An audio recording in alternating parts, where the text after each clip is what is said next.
Joe came back for his fifth season. Fourth game of the season, he breaks his foot. Nah, I broke my leg. Broke his leg. Oh shit, broke his leg. Last game of the season, Joe Holder comes back in 6 weeks, record time. Bro, I was just about to say, in my mind, I'm like, it's only like 10 weeks in college football, so you telling me. I remember telling myself, you got 24 hours to complain. You got to figure out how to heal. Stack my money up like Legos. Back me when I say so. Pull up in the spotlight.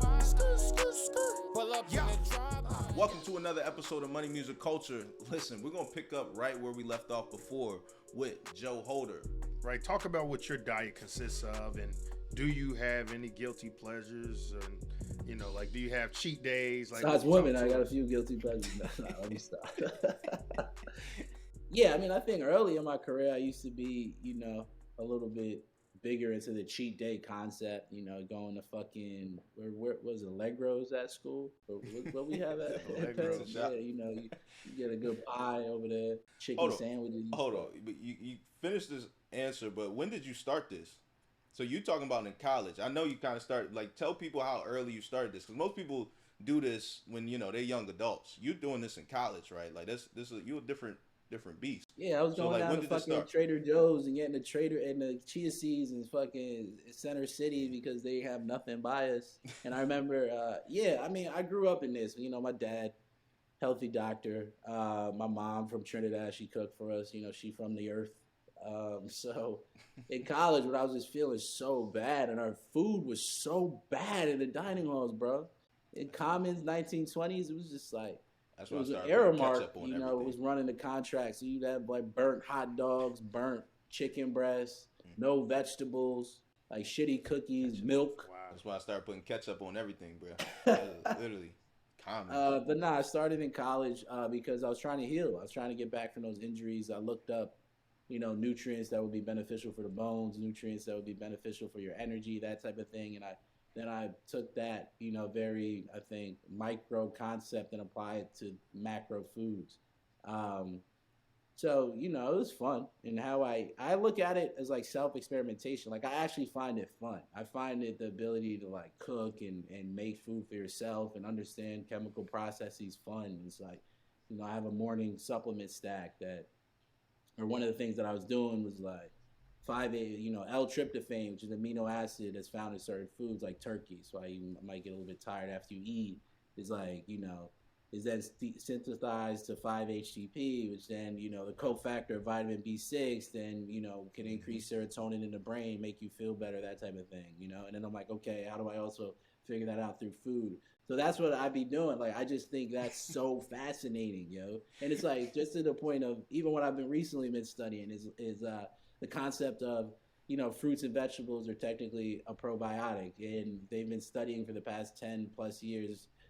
Basically, for those who don't know, probiotics are bacteria that you can take in that will help improve what's called your microbiome, or essentially your gut. The past 10 years, they've been studying the microbiome of fruits and vegetables, and what they've discovered specifically about fruits and vegetables is that people have overlooked that there are host colonies of bacteria that are on this food, and that you could probably take in, it can make you feel better, but we've been eating fruits and vegetables the wrong way because we've been, instead of chopping the apple correctly and eating the apple core, which actually hosts a lot of the beneficial colonies of the bacteria, we've been throwing it out. And like shit like that, like I just get excited reading that. I'm like, this shit is so fucking cool.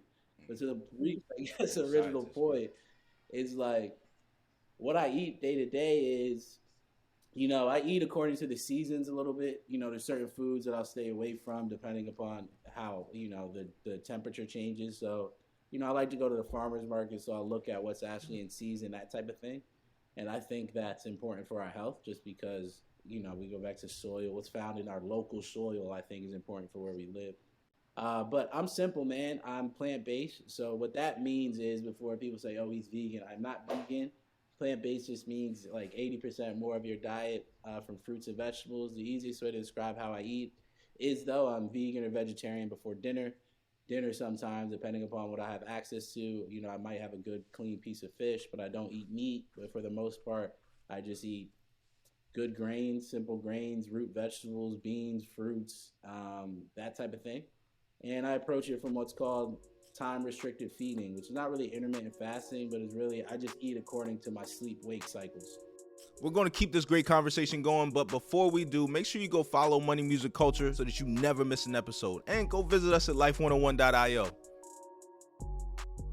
So I try to get up on the earlier side because when the sun is up, I think that switches things in your body. That makes it a little bit easier to be able to process food. And I try to stop eating about 3 hours before bed, and I try to wind things down as the sun goes down. And I try to stay away from artificial light at night. But yeah, for me, I think you also have to have nutrient dense staples within your diet, and this is where the knowledge comes in, right? It's like, okay, after a while, it's like, how do you upgrade your oatmeal? So we'll take an example for breakfast. Like most people start with instant oatmeal. Then you learn a little bit more. You're like, oh, it's instant because they take a lot of fiber out of the oatmeal. So maybe I should just get normal oatmeal that I have to cook because it'll be a little bit better for me. And you're like, okay, I did that. And it's like, okay, how do I make this a little bit better? Maybe you soak the oatmeal overnight in water to activate it or whatever a little bit more, remove some certain things that might make it harder to digest. And it's like, okay, now I'm eating better for you oatmeal. How do I upgrade that? And it's like, okay, then I could put maybe blueberries on there, or I could get more fiber from chia seeds, flax seeds, hemp seeds, throw that on there, make me feel a little bit better. Now I have an even more nutrient dense kind of food. So that's how I do it. I look at what are nutrient dense staples that I could have in my pantry that I could add to my foods. I typically have 1 or 2 shakes a day that help me get in, more food and more nutrients. And then I just try to get really 3 quality meals in a day. But I look at it like this: just have 1 strike on your calendar for the day, which is, let's be honest, for most people, 2 out of the 3 meals for the day, key meals, you can control. Only 1 of those may have to get crazy or you have to order out. You could cook your breakfast and it could be quick, under 15 minutes, and you could cook your dinner, and that could be quick too. Stop eating all 3 meals out because the research even shows for whatever reason, the meals that we essentially make ourselves from whole food components, they have a better impact on our health, even if we were to eat that same food out, at least from the same caloric kind of standpoint. So that's how I look at it. I'm like, all right, I know 2 meals a day I got to cook. And then I know I have my healthy, good for you snacks. And then just because I work out, got to have a couple shakes and stuff to make sure I'm eating good. But yeah, that's my philosophy around food. When you say, well, one, I want to highlight the fact that you're and I don't know if you accept this or not, but you're a scientist, right? Like the way you sitting here breaking down these different terms and throwing all these, B6s and circadians and all of this, serotonins and shit. I'm like, damn, okay, my dog's a scientist, right?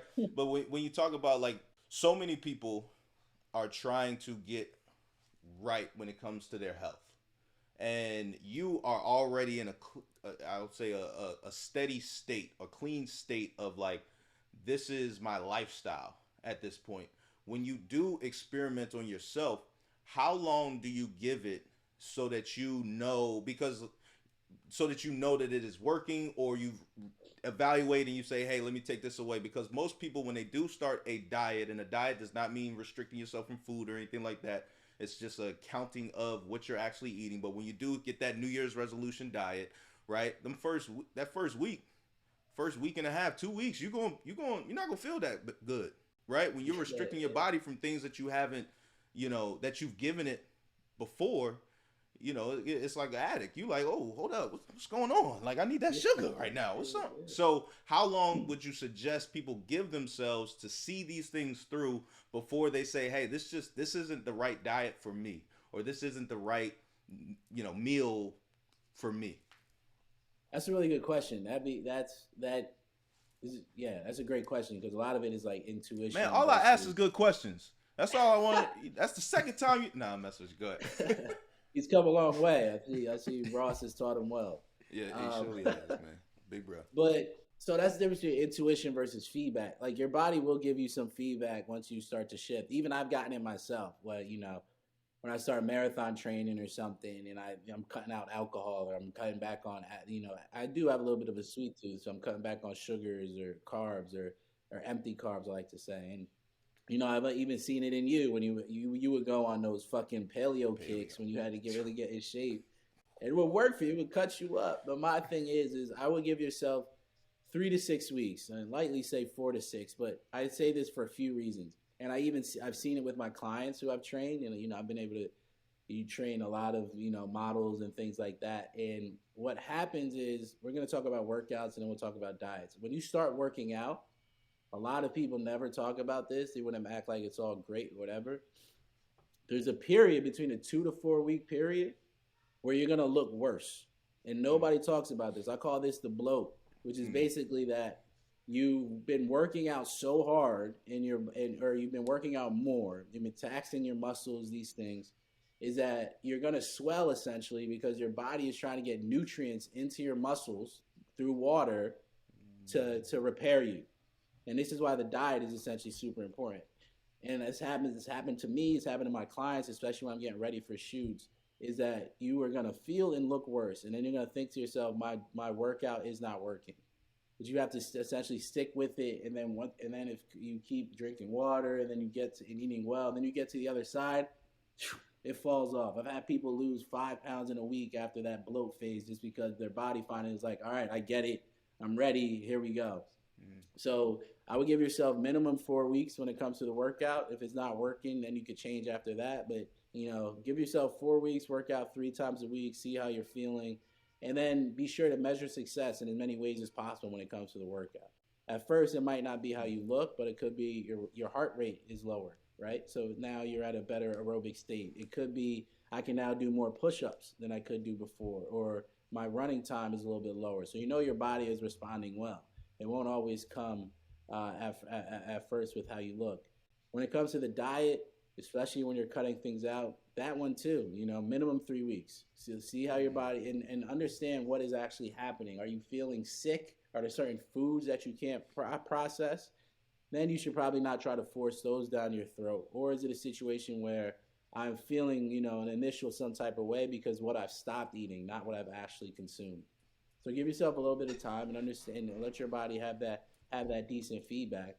And then, I suggest, because for some people, especially if you are obese, there are some things essentially called there's both diet resistant activity. There's types of obesity. Let's just keep this very succinct. Some obesity or some versions of overweight are actually resistant to certain things, right? So even if you change your diet, you might not lose weight. So that's when you need physical activity. And then vice versa. For some people, scientists don't know why. There's certain what are called non-responders to physical activity. Even if you work out, it won't definitely do anything. For those people, diet is more important. So having, I think, a 2-tiered plan that allows you to see what is working, what isn't working might be beneficial. But again, we call these what are called essentially mesocycles. You know this within sport, is that you have a phase of about 4 to 6 weeks, a nice general prep phase, and to kind of get yourself back on track. And then if it's not working, you reevaluate then. Wow, that's it's extremely important, especially like I mentioned before, New Year's resolutions. You see people hop on the bandwagon, for a couple weeks, but you got to kind of see it through. You got to adjust, figure it out. I guess what tips do you have for like people staying on that train? So for example, with me, when I go on diets, I try to find an accountability partner. Because it's easy for me to like, oh, shoot, I'm going to go ahead and grab me some chips real quick. But if my homie is doing this with me, or my brother or Ross or y'all, right, then it makes me like, all right, like I can't. I'm going to call out that double chin you getting. I'm going to call it out. Yeah, you know what I'm saying? It's we about to get rid of it too. We about to get, but yeah, any tips that you found that have worked with some of your clients and things like that? I mean, you got to make the decision for you at the end of the day. It's like, this is something you want to do, just accept it and know that, it won't last forever because it's really getting over that first hump, and because the body adapts very well. And then when it gets to a spot, it doesn't want to change. It's like, so you'll have a hangover, essentially, a positive hangover. Like if you were to work out hard for 6 weeks and then stop working out, you wouldn't lose your fitness immediately or your aesthetics. Like you give yourself some time. So I would say that, but the easiest things are, one, go in with a plan. Have a basic, simple plan that you got to follow, so you don't have to rely on willpower. You just have to rely on a good plan. It's the same with work. If you go to a job and you have a good manager, The manager lets you know what you need to do even when you don't feel like doing it, and doesn't make you feel like shit. So that's probably the opposite of what's going on at Twitter right now, but it's totally fine. He cracking the whip. Yeah, this shit's crazy.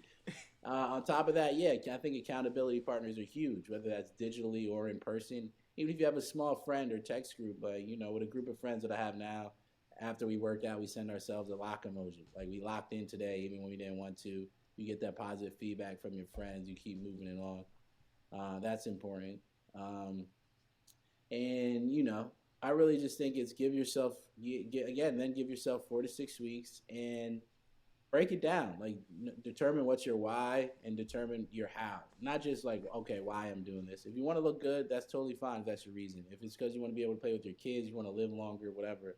But also think about your how, which is, when I hit a roadblock, how am I going to get over that? So think about that before that'll happen, and allow yourself, even if you do get sidetracked, not to fall completely down. But really, for the most part, just find a plan that's for your skill level, stick with it, have an accountability partner, be patient, and focus on the multi-dimensions, not just one thing. Because if you just focus on, say, working out hard, but you're not eating well or not sleeping, right?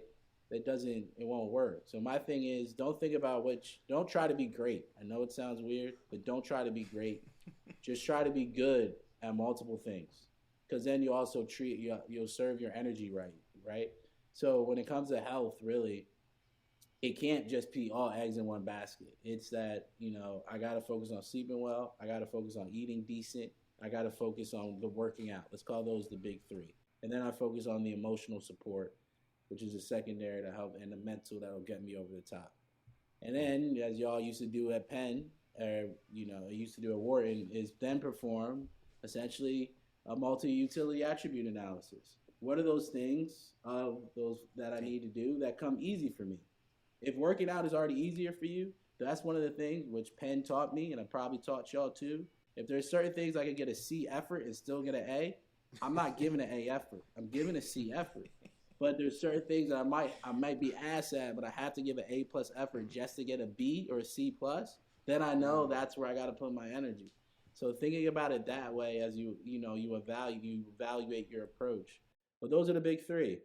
Figure out, improve your sleep, improve your diet, improve your fitness. Give yourself 4 to 6 weeks. Figure out then the emotional and mental support, and I guarantee you, after 6 weeks, you'll be fine. And then just follow a plan that somebody else who is a professional has made for you. There's a lot of plans out there, especially workouts. Nike Training Club, Shameless app, free workout programs on there. I have a couple 6-week programs. I've got a DM the other day. Somebody said I helped them lose 50 pounds. I never met this motherfucker before in my life. God bless him. But they just made the decision to open up an app and said, I'm going to trust this Joe Holder kid. He inspired me a little bit. After 6 weeks, they now 50 pounds. What do you have to lose? And then for some people, it's not even the weight. They get more muscle. They get more self-confidence just because they made the decision to act. So for everybody out there, just make the decision to act, create the plan, follow it. That's how you get better. Man. All right, listen, I got one final question for you, Mr. Holder, because I know that, your time is of the essence. But before that, I got one comment. You just dropped multi-utility attribute analysis. And I ain't learned that one at school, like, my boy. Like, did we even go? Did we go to work? They ain't teach that in my class. Was this? What class was he in? I had a minor award. It was what we took. Actually, this one was decision and behavior making, because I thought it was a consumer psych minor. And then we also the one where you had to do SABRE or whatever. The SWOT analysis. I remember the SWOT joint. Strength, weaknesses, opportunities, threats. Yeah, look. That's how I look at my dating life, but that's not how I look at my health. Oh man! All right, man. So listen, we could have the beautiful thing. Obviously we dove into health and wellness, and health specifically here. Health and wellness here. But like your business, we could have a whole nother episode. We're gonna have to do a part 2 on the business and the brand that you've built, because you've done it yourself. Right, I know you got a team and things like that, and people have helped you. Don't get me wrong. I'm not trying to call people out, but like I've seen it. Like I've seen you just literally strategically be yourself, an authentic person, and build something amazing. Right, face in Times Square at times. You know what I'm saying? Like billboards. Like it's pretty crazy. Commercials during Super Bowl, like it's pretty special, right? What advice, if you give yourself one piece of advice, what advice would you give to a 20-year-old version of Joe Holder? Honestly, that's a really good. Honestly, we should film that episode because I come on all these things, and this is often why I turn down podcasts. And I'm just doing it because you're my friend. But it's just like we should do one. We should do one about the business side of it. We will 100%. The business of health and wellness is so fascinating, and nobody like really talks about it. But anyway, the 20-year-old me, you know, the one on crutches with being in a relationship I shouldn't have been in at the time. But they're like, damn, this kid Joe's got a lot of skeletons, huh? But I'm trying to think of who the chick could have been. I'm drawing. Nah, good girl, good woman.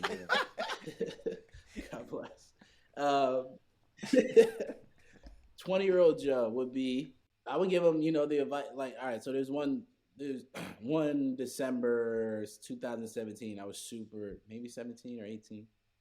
I was super frustrated. I was trying to figure out what was next, and it was literally when Virgil was on tour, rest his soul. He was in LA for the Astro World tour. I happened to be out there at the same time, so we called a training session in, and you know, we started rapping, and he was just asking me what it is that I wanted to do. And this literally changed my life. It totally changed the way that I operate because, and we've had these conversations similarly, because I think as black men, you often get frustrated because you're segmented. You know, and it doesn't matter how much you've done. Because often, for whatever reasons, you're just not looked at. So what he told me was, he was like, yo, for whatever you want to do in the future, nobody's going to understand that unless you define it for yourself. And that you then have to live the way in which you want to be defined. And that then people, even if nothing has truly changed about you, people will then see that and then respect you as such. Because I was telling them what I wanted to do. I was like, yo, I want to be the, and it's funny that you said scientist, right? What I consider as a designer, I want to be the creative director of modern wellness, I said. I want to be able to do that. He's like, you know what? You should change your Instagram name right now to that, or put that in your bio. And in every press that you have from here on out, that's how what you say that you are. And you go out and do it. So that thought process of, you know, you can either be a part of the wave or you could lead the wave. And if you do believe that you have the skills where you want to lead the wave, you have to have that small extra 5 to 10% that gives you that extra juice, even if it's the way you're viewed. It may not be economically, but the way that you're viewed, and then understand what the rest of the industry is doing. So you could check those boxes off, but you then have that extra 10% that makes you different. The personal advice that I would give my 20-year-old self would be, I know it sounds cheesy, but it's to follow your gut, because if you're a fish who lives in water and you've been in that for so long, and then you recognize that you live in that water and can define how to move through it, it becomes special. I know this sounds so weird, but it's like early in my career, I did not trust my gut because things were so obvious to me that I thought they would be obvious to other people. But that was my strength, was actually that I had a knack for something that other people didn't. And that then something that seems so obvious to me, I would point out, and people would be like, oh my God, never thought of that. That's such a good idea. And I missed on that with a few big, essentially also even investment opportunities. Because I was like, I found these companies early. I knew they were going to be big, but I didn't like fully trust to lean into my intuition. And these eventually became, you know, unicorn companies that I could have gotten in on very early. That of course I still got paid from, but I could have had a bigger stake. So, you know, that's what I'd tell my 20-year-old self would be: determine what your knack is and then fully lean in, because there is, you know, as Steve Jobs said, when you look at consultants look at things in 2D. I'm able to look at things essentially in 5D, 6D, because not only have I consulted on them, I've also built them and I study them. So the thing is figure out that structure that will determine your success, and figure out what you got a knack for, not just that you want to do, and lean into that knack and you'll have success. That boy preaching. That boy be preaching. Listen, Joe, we're gonna definitely have to bring you back for the business episode. We're gonna talk the business of health and wellness, but we also got to talk about the business of the Ocho system, right? How you built this. I would be remiss if I did not tell the story of our senior year, because I think that it's still, in my opinion, I've played in the NFL for 10 years. I've seen some amazing athletes, but I've never seen anything with my own two eyes like this, right? And so, Joe, came back for his 5th season, redshirt senior, wide receiver for our team, Ocho, 88. And I want to say the 4th game of the season, he breaks his foot. William & Mary breaks his foot. I broke my leg. Broke his leg. Oh, shit. Broke his leg. He broke something. He broke the shit, right? It was broke it, right? It was broke it. Long story short, obviously trainers, everybody, Joe can give you the details, but listen, your season's over. I'm sorry you came back, all of that type of stuff. But, good luck, kids. Stay around here. Cheer on the guys, all of that stuff. I remember I was captain of the team, and I remember there was one time, I think I was late for practice or something like that. But it's just me and Joe in the locker room. And Joe was like, yeah, man, I've been studying up some stuff. I'm going to come back for the last game of the season.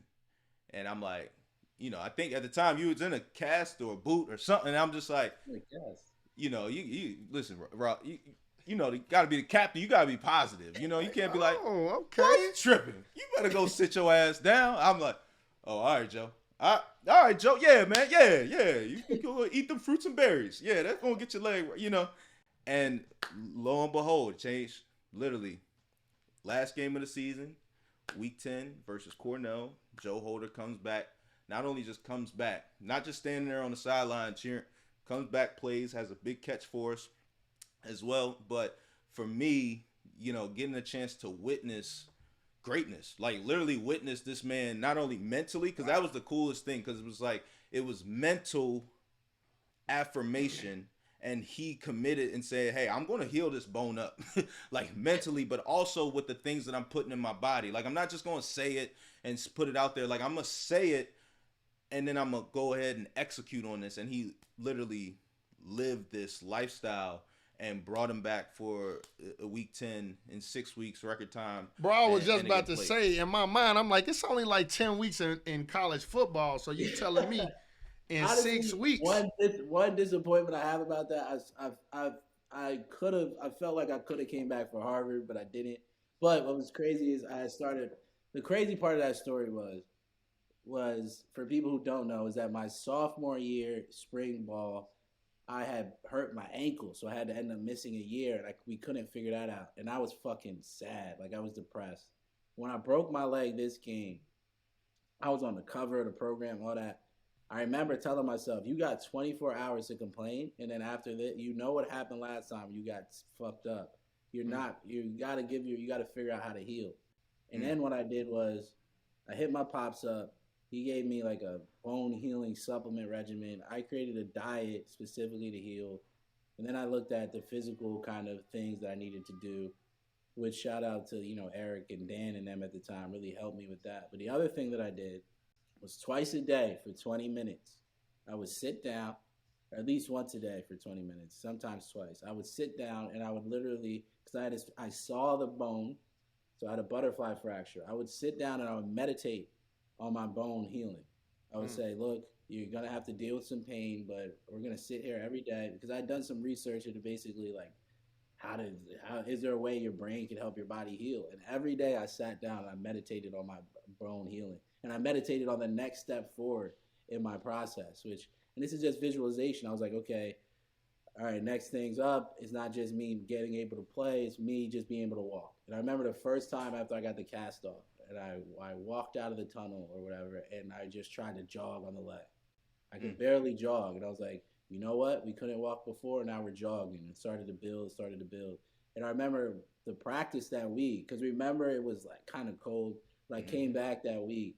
And I'll never remember what everybody was so fucking surprised, bro. It's like I came out, but the thing was that the coaches were like, all right, if he's gonna want to play, he's got to practice, and they put me into practice. And I remember on this one play, I may have been on Twomley.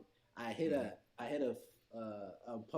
corner route for a touchdown. I caught it, but the ball was high, so I remember in my head I had to jump, and in my head I was like, well, we're either gonna see if you can handle this or not. I jumped, I caught it, I came down, and I was fine. I remember after that practice, Coach Downs, he then gave a speech to the team, and I remember at the end of it, he was like, "You got this motherfucker out here with a broken leg, practicing, and nobody thought this motherfucker was gonna be able to come back. And now we here. But all this to say, it was so funny because along the way, everybody, even like Cope is one of my best friends. I consider Cope a brother. He could call. I could be in the worst mood. He could call me at any time, and I would pick up that phone. Yeah. Probably the only person whose voice notes I listen to is the fact that he will call. Somebody who's one of my best friends. When I said I was gonna come back, sat in that locker room, and he said, "Yeah, sure," but he didn't believe. And then it was the training staff. They didn't believe. The coaches. They didn't believe. And then the final thing where they didn't believe was when I remember Bagnoli at the pregame dinner came up to me. You know who didn't believe? Coach Rick. That motherfucker would go to war for me. But that's the wide receiver coach for y'all that don't know Coach Rick. That's Bagnoli came up to me at the dinner, puts his arm around me. He's like, Joe, we're going to see if you could give it a go tomorrow. You'll have to come out before the game. I want to see you run routes, but, don't your leg, I'll let you play because it's your senior year, but don't think you're gonna play more than 10 snaps. Mm-hmm. I was like, okay. First off, we got here from them not even believing. Now they're like, oh, you're not gonna play more than 10 snaps. I played 35 snaps that game. Look, hey, nobody. You gotta. God did. I was just about to say, all right, Khaled. God did. Listen, I mean, but that's. I mean, again, one.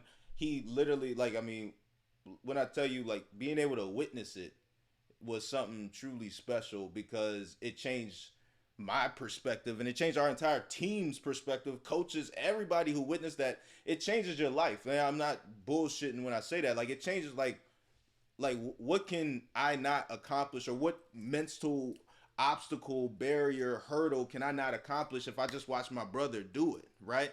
And so you inspired not only our team, we won the championship that year, Ross, just so you know what I'm saying? We got the rings. But we also got this, one of the many things that we got that year. But more importantly, you literally changed lives there because, again, like I said, I've seen some special comebacks in my career. I've never seen that. I've never seen that twice. So shout out to you, brother. Obviously, you've inspired so many other people throughout the entire career that you've had thus far. But again, man, literally to be able to witness that, to go from a non-believer to a believer, God did. I appreciate you, and again, I also appreciate our friendship because, again, I think that highlighting that story, it's so important for me to have accountability brothers, but more importantly, like you said, that story highlights the fact that you don't need nobody else to fucking believe, right? You got to believe in you, and if you can't accept that, if you need affirmation from other people, it's going to be a long, slow journey, right? Yeah. But it gets really scary when you stop waiting for other people to co-sign you and you say, fuck it, I got it. Fuck it, I'm gonna show you. And so again, thank you for that life lesson in real life to me. And Ross, I'm gonna let you take us out, brother. I'm gonna let you take us out the way you typically do. Hey, man. Joe, I ain't gonna lie, man. I'm inspired. I'm about to go ahead and get my health right. You know what I'm saying? Get this little 6-pack. But also to the audience, y'all already know, man. Y'all know exactly what to do, man. We really hope y'all enjoyed the episode. Make sure you like, subscribe, and share it with your auntie, your cousin, your 6th grade gym teacher, anybody that you know that once called you a little chubby. Let them know that this episode finna make you turn out to be, the frog that turned into a prince. You already know. Till next week, let's get it.